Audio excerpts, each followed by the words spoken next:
What's up, guys? This is Frenzy. Welcome back to Viewer Castles. Today we're going to start off with iAllias, castle level 15, so we'll jump into it here.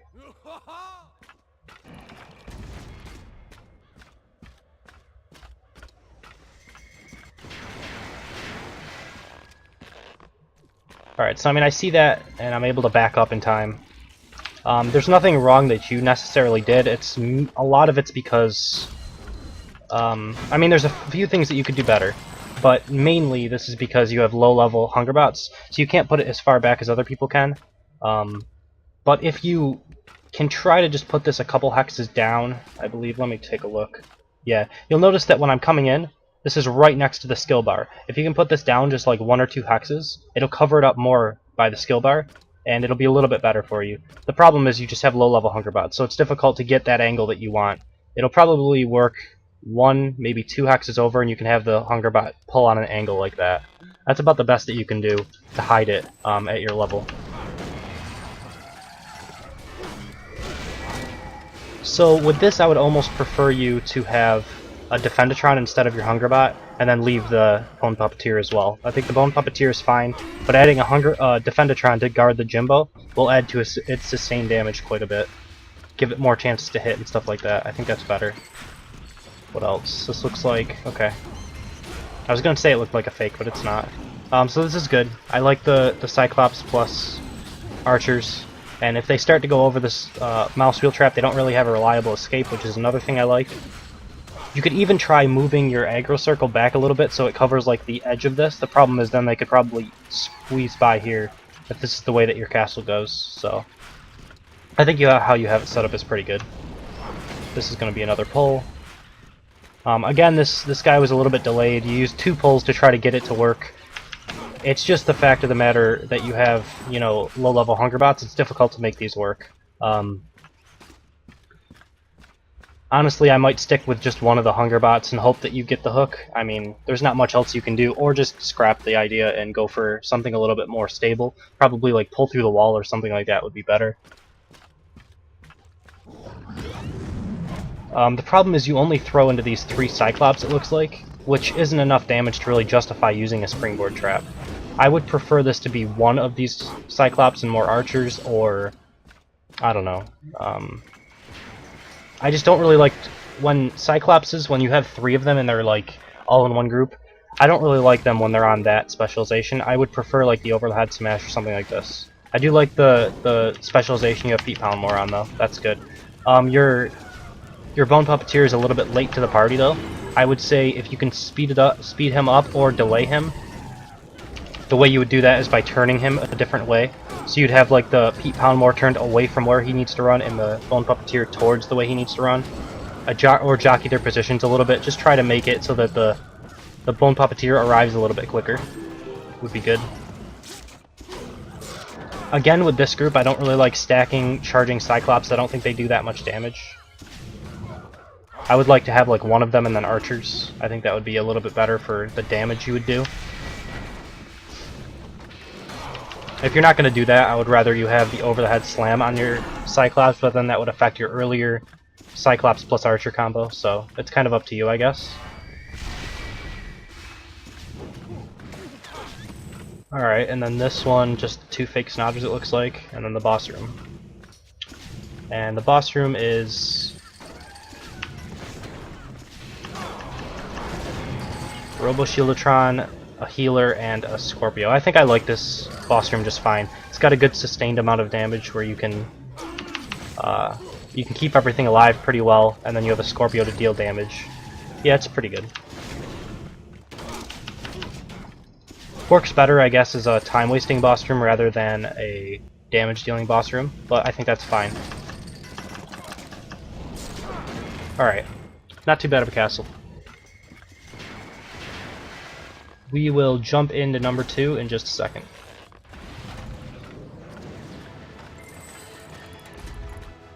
Alright, for number 2 we have Hussein, castle level 23. I believe I picked my archer, I hope so. Okay, yeah, I did. Alright. Jump into it here, see what you got.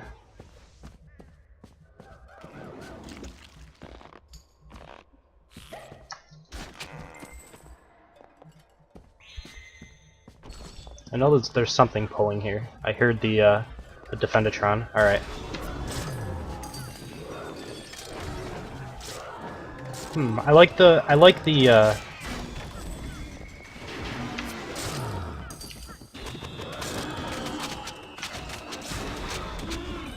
Hunger Bot. It gives you like kind of an opportunity to push me down and then have the mutton charge over me. I think that's pretty good. The thing you're giving up for this is a little bit of sustained DPS if you had like a Defendatron guarding the puppeteer. He'd heal the mutton a little bit more, but I don't think that's a bad trade-off.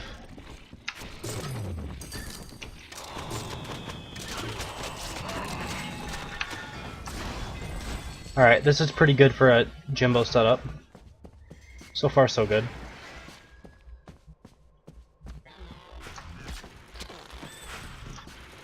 You have low-level Snotters, which I actually like. I wish I kept my Snotters a little bit lower level, I think. I don't really like the red ones. I don't know, I don't think they're that bad, but I like hiding... I've been hiding Snotters in jelly walls more and more these days, and if they were green, they would be almost invisible, so...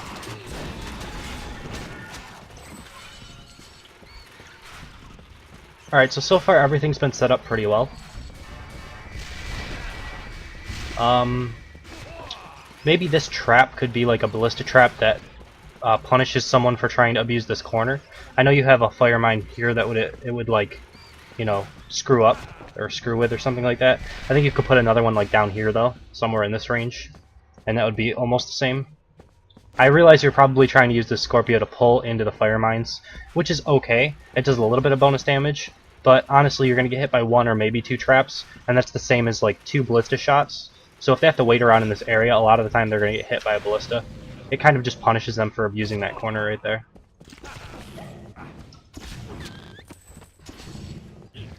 Alright, we have a Mega Mutton and another one of these. I like how you have these Defendatrons set up where I keep getting... they keep like helping your other groups when I'm not aggroing them. It's kind of a new thing that people have been doing more and more, where even if a Defendatron isn't aggroed, it will bodyguard a group that is aggroed. So if like it walks past it, it'll bodyguard through its entire range, which is pretty good. That's what happened there. I headshot the what do you call it? Hungerbot, and as he was walking around, this Defendatron that's not aggroed bodyguarded him, so I couldn't kill it. The problem is, right here, your Defendatron's kind of out in the open a little bit, so I was able to headshot it, like, as kind of the first thing that I did, which makes it so that I can kill it a lot easier and a lot quicker. That's just because you don't have the leading unit being the thing that's defended, right? If you had your, like, Jimbo in front and then your bodyguarding Defendatron behind him, I wouldn't be able to do that as easily. But then it would affect your pull around the corner and having that work the way you want it to, so I think it's fine.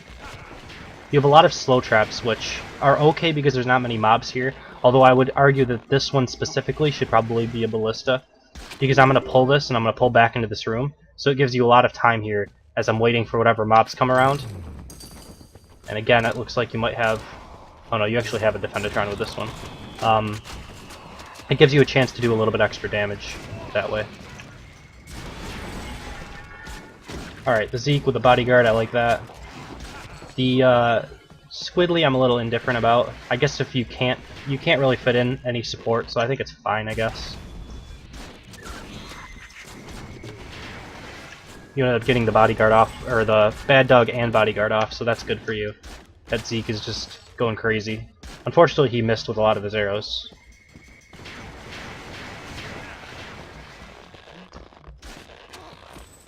Alright, and then we have, looks like another pull through the wall over here into a linear corridor. With a Scorpio, if I get hit by this, I'll get pulled into another group, so I like that. And I kind of like the kind of oddball way that you punish someone for abusing this corner. You actually make it so they just can't stand at the corner because you put a jelly wall there. That's an interesting way of doing it. You know, a lot of people would stand right here in this corner, and I guess if I hug the wall, I'm kind of technically out of the jelly wall, so I could abuse this corner still. A lot of people use ballistic traps or rotating cannons there to make that. I guess I could still abuse this corner though. I don't know how you would fight against that unless you could put a trap down here that, you know, worked in your favor. Alright, more fire mines. I don't really know about this fire mine placement because there's nothing really going to be pulling me into this, and there's no reason for me to go over here. So, I don't know. Silence. Yeah, I like this one. This is better. This is a good placement for this because I have to wait around here waiting for whatever's coming. And technically I could wait out here, but if there's a Scorpio like that, I could get pulled into something that I don't want to get pulled into.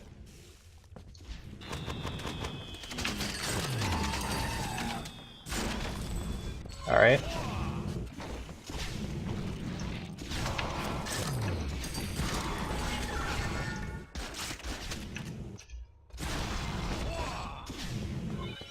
Another good Jimbo placement. Really, I haven't seen anything all that bad, except for maybe some of your traps aren't really complementing your groups the way you want them to. You have a lot of slow traps where I think like damage dealing traps would put more pressure on the hero.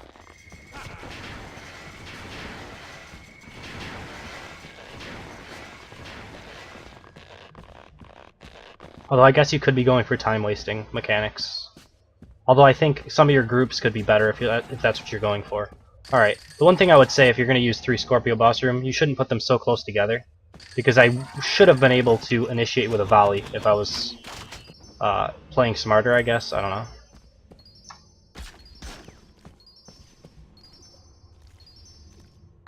Alright, they're only level 20 Scorpios, so it's not very difficult for me. You should probably upgrade those eventually.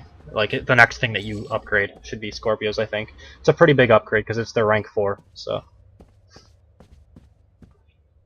Yeah, I think just the traps you should take a look at and just like go over it with a fine-tooth comb and just, you know, see what you can change to complement all your groups. And like if someone pulls back through, take a look at that and see what you can do to block people off from using corners and stuff like that. Where would you stand if you went through your castle? And see if you can get a few extra damage dealing traps in there.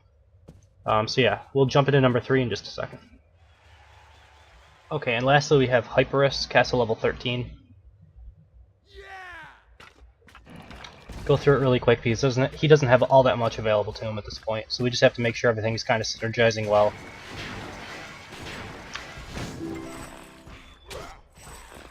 Alright, so I'll pull through the wall. Yep. Pound more.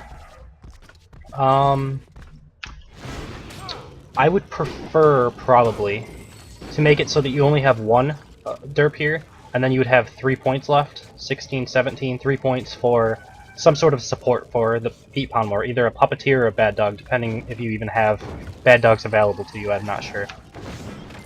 It's an interesting use of Punch Drunk.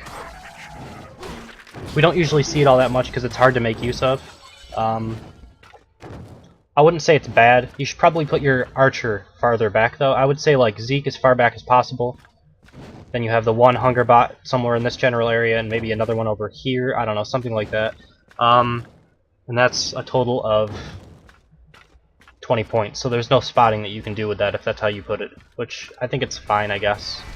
I don't know. You have to keep an eye on it because sometimes it's very hard to make that work the way you want it to, you know? You have to see if it's actually working for you. I don't know about the Archer with a Robo Shieldatron. I would much rather to have like a Puppeteer on heal or a Defendatron guarding him or something like that. Just it's basically made to be a time waster, so guarding one low DPS unit isn't really going to be all that effective, in my opinion. So you have a random... Okay, I see what you're trying to go for. This is the same problem that I saw this. I'm not sure if it was this video or the video previous, but I saw someone doing this. Let's see what happens if I get thrown. I don't even really get thrown into this next mob group. Yeah, I think that 3 Cyclops is way too much to commit to this. I would much rather only have 1, and then you could maybe have some archers flanking as well. As long as I can't abuse this corner against the archers, I think that's okay. And then somehow if you can try to actually make that so it, you know, gets thrown into the next group. Obviously if I just run onto the trap, it doesn't And I'm guessing if I get pushed back, it would throw me even less as far because I have a little bit like a negative momentum going for me, where I'm being pushed back. So I don't know, you have to work with that a little bit more. But I think 3 Cyclops on charge is a little too much to commit to that springboard trap. The Jimbo, I'm not a big fan of the Jimbo with the shield. I think that Caltrops on an Archer can make it so that the Jimbo never gets a shot off, and Knights don't care at all. So it's just not enough damage for Knights. Now the Punch Drunk on Scorpio is something I'm not a fan of. He doesn't do hardly any damage, and being slow doesn't really affect a Scorpio. I would much rather you have him on pull in this circumstance, because it does the most damage. You could have it on bash for a little bit more time wasting, I suppose, if that's what you were going for. This is a better Pete Palmore because you have the medic, you have the support for him, so that's good. And then the boss room, which is a Mr. Firesley, and I think that's fine.